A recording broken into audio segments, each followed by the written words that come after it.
ఏంటి మనవరాలా, గత 3 వారాలుగా నేను గమనిస్తున్నాను. నువ్వు ఈ వ్యాన్ దగ్గరికి వచ్చి మరి ప్లాస్టిక్ బాటిల్స్ పుస్తకాలు మరి ఇచ్చి నీకు వాళ్ళు డబ్బులు ఇవ్వకోకుండా పెన్నులు పుస్తకాలు ఇస్తున్నారు.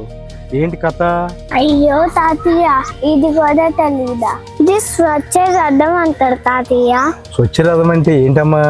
స్వచ్ఛ రథం అంటే మన దగ్గర ఉన్న పాత పుస్తకాలు, ప్లాస్టిక్ బాటిల్స్, గ్లాస్ బాటిల్స్ ఇచ్చి మనకి కావాల్సిన నిత్య అవసరం సరుకులు డబ్బు వృధా కాకుండా ఈ రథం నుంచి పొందవచ్చు. ఇదంతా నీకు ఎవరు చెప్పారు తల్లి? ఇదంతా మా అరుణ టీచర్ చెప్పాడు. 2 1s 2, 2 2s 4, 2 3s 6, 2 4s 8. Jahnavi, ఎందుకమ్మా ప్లాస్టిక్ బాటిల్ తెచ్చావు? మన పనిలో కల్లా టీచర్ డబ్బులు లేవని తెచ్చాడు. పిల్లలు, మిగిలిన అందరి దగ్గర స్టీల్ బాటిల్ ఉన్నాయా? ఉండండి ఒక్క నిమిషం. హలో, స్వచ్ఛరథ ఆపరేటర్ గారా? నేను మడక ఎంపీ స్కూల్ నుంచి మాట్లాడుతున్నానండి, మ్యాథ్స్ టీచర్ని. ఈరోజు గురువారం కదా, స్కూల్ డే కదండి. అదే ఒక్కసారి మా స్కూల్కి ఏమైనా రాగలుగుతారా?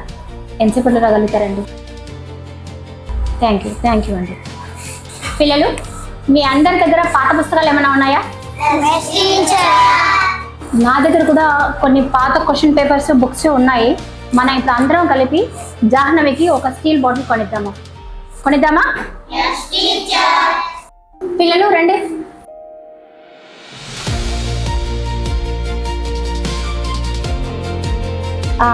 స్టీల్ వాటర్ బాటిల్ కావాలండి, ఉన్నాయా?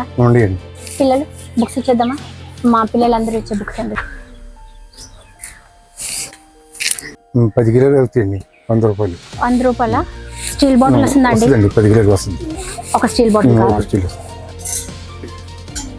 ఇది నీ స్టీల్ బాటిల్ ఇప్పటి నుంచి. Thank you teacher. నాకు ఈరోజు చాలా సంతోషంగా ఉంది.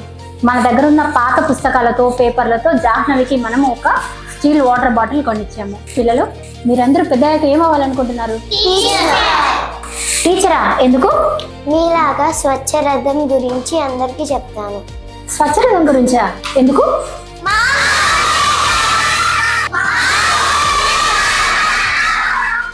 ఈ విధంగా చేస్తే మన ఊరు, మన పర్యావరణం ఎంతో కాపాడేవారంగా అవుతాం.